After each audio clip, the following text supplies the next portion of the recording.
आज समाजामध्ये वावरत असताना माणूस माणसासारखा राहिलेला दिसत नाही. माणसाने माणसाचं सुख दुःख वाटून घ्यावं, त्याच्या अडीअडचणीत सहभागी व्हावं आणि मानवतावाद स्वीकारून माणसानं माणसाच्या कामी यावं, माणसाच्या संकटात त्याने धावून जावं, असं जेव्हा वाटते तेव्हा हे जे विषय आहेत, जिव्हाळ्याचे विषय, प्रेमाचे, करुणेचे, मायेचे, आपुलकीचे, हे विषय संपल्यासारखे वाटत आहेत. आपुलकी, जिव्हाळा, माणुसकी हे काही संपूर्ण संपलेले नाहीत. प्रत्येकजण हा वाईट नसतोच आणि चांगलाही नसतोच. चांगल्याची आणि कुशल कर्म करणाऱ्यांची संख्या तशीही अल्पच असते, कमीच असते आणि याला इतिहास साक्षी आहे. धर्मकारण असो, समाजकारण असो, राजकारण असो, काही असले तरी त्याला नीतिमत्तेची जोड असायला हवी, शील चारित्र्याची जोड असायला हवी. तेव्हाच धर्म हा माणसाच्या कामी येतो.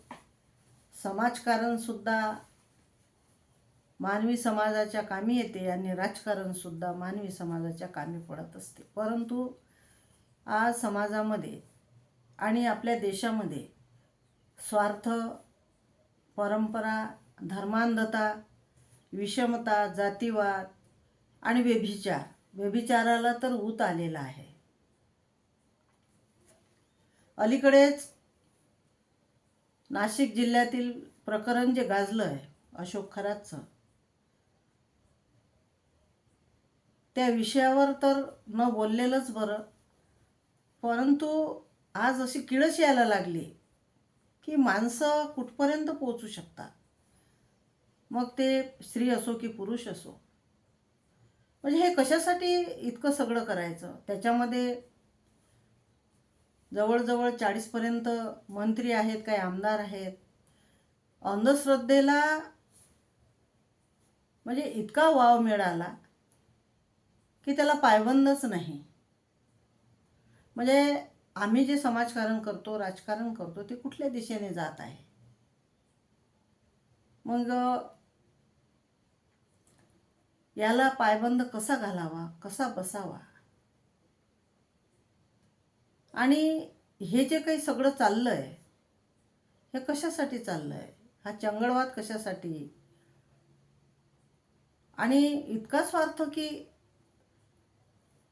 की कशाचंच भान नाही. म्हणजे बुद्धिमत्ता कुठेतरी लोप पावली. शील चारित्र्याला महत्त्व आहेच आणि स्त्रीचा तो दागिना आहे. चारित्र्य हा स्त्रीचा दागिना आहे. तसाच पुरुषांनी सुद्धा शीलवान असलं पाहिजे. दोन्हीही हे व्यक्ती आहेत आणि स्त्री पुरुष या दोघांनीही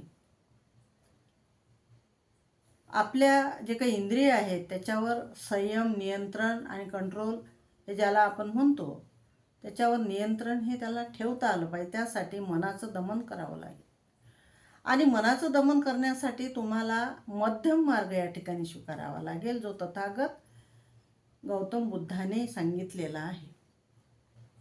आर्य अष्टांगिक मार्ग सांगितलेला आहे आणि त्यांनी सांगितलेलं आहे की जन्म जेव्हा येतो तेव्हा मृत्यू येतेच. त्यांनी कामतृष्णा, भवतृष्णा, विभवतृष्णा यावर सुद्धा आपल्याला मार्गदर्शन केलेलं आहे, प्रवचनं दिलेली आहेत आणि तसे या ठिकाणी अनेक ग्रंथ उपलब्ध झालेले आहेत.